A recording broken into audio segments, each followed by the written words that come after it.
اعوذ باللہ من الشیطان اللعین الرجیم بسم اللہ الرحمن الرحیم۔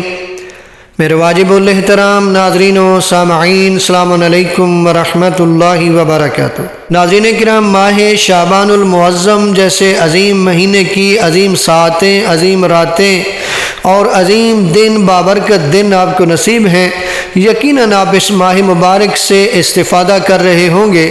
بڑا ہی بابرکت مہینہ ہے۔ اس مہینے میں آپ کوشش کریں عبادات کے ذریعے، نمازوں کے ذریعے، صدقات و خیرات کے ذریعے اور استغفار کے ذریعے اپنے پروردگار کو راضی کریں۔ ماہ شعبان، ماہ رمضان سے پہلے تربیت ماہ رمضان کا مہینہ ہے، عبادت کا مہینہ ہے، تلاوت قرآن کا مہینہ ہے، دعا اور استغفار کا مہینہ ہے، مومنین کے رزق میں برکت کا مہینہ ہے اور صدقہ دیے جانے کا بہترین مہینہ ہے۔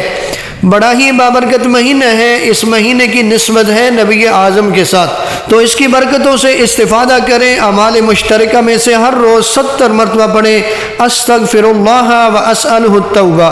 ہر روز 70 مرتبہ کہیں استغفر اللہ الذی لا الہ الا هو الرحمن الرحیم الحی القیوم واتوب الیہ۔ معصوم سے پوچھا گیا کہ اس مہینے کے بہترین عمل کون سا ہے، تو معصوم نے فرمایا صدقہ و استغفار۔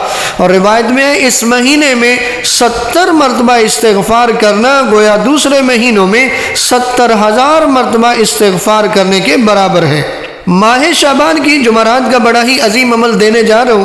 شعبان کی ہر جمعرات کو 2 رکعت نماز پڑھیں کہ ہر رکعت میں سورہ الحمد کے بعد 100 مرتبہ سورہ توحید پڑھیں اور نماز کے بعد 100 مرتبہ درود پاک پڑھیں، تاکہ خدا دین و دنیا میں آپ کی ہر نیک حاجت پوری فرمائے۔ یہ بھی ذہن میں رکھیں کہ روزے کا اپنا الگ اجر و ثواب ہے، اور روایت میں آیا ہے کہ شعبان کی ہر جمعرات کو آسمان سجایا جاتا ہے، تب ملائکہ عرض کرتے ہیں خدایا آج کے دن کا روزہ رکھنے والوں کو بخش دے اور ان کی دعائیں قبول کر لے۔ ایک حدیث میں مذکور ہے کہ اگر کوئی شخص ماہ شعبان المعظم میں سوموار اور جمعرات کو روزہ رکھے تو خداوند کریم دنیا و آخرت میں اس کی 20 حاجات پوری فرمائے گا۔ اب روزوں کے حوالے سے سن لیں، نبی اعظم صلی اللہ علیہ وآلہ وسلم فرماتے ہیں جو شخص ماہ شعبان کے 7 روزے مکمل کرے تو وہ شیطان اور اس کے لشکر کے وسوسوں اور چکروں سے محفوظ رہے گا۔ اب 7ویں شب کی نماز اب تک پہنچانے کی سعادت حاصل کرتے ہیں، یعنی 6 اور 7 کی درمیانی شب کی نماز۔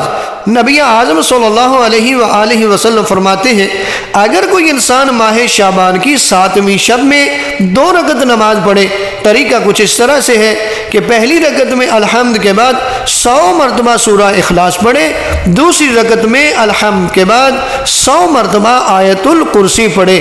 نماز مستحب میں بیٹھ کے بھی علماء فرماتے ہیں پڑھ سکتے ہیں۔ طریقہ کیا ہے؟ پہلی رکعت میں الحمد کے بعد 100 مرتبہ سورہ اخلاص، دوسری رکعت میں الحمد کے بعد 100 مرتبہ آیت الکرسی پڑھنی ہے۔ 2 رکعت نماز ہے۔ اگر آپ اس طریقے سے نماز 7ویں شب کو انجام دیتے ہیں تو فرماتے ہیں کوئی مرد و زن ایسا نہ ہوگا کہ اس نماز کو انجام دے مگر یہ کہ خداوند عالم اس کی دعا کو اجابت کا شرف عطا فرماتا ہے، یعنی اس کی دعائیں قبول ہوگی، اس کی حاجتیں پوری فرمائے گا اور اسے ہر ایک دن کے بدلے شہیدوں کا ثواب عطا کرے گا، اور اس کے گناہ اس کے نامہ اعمال میں نہیں لکھے جائیں گے۔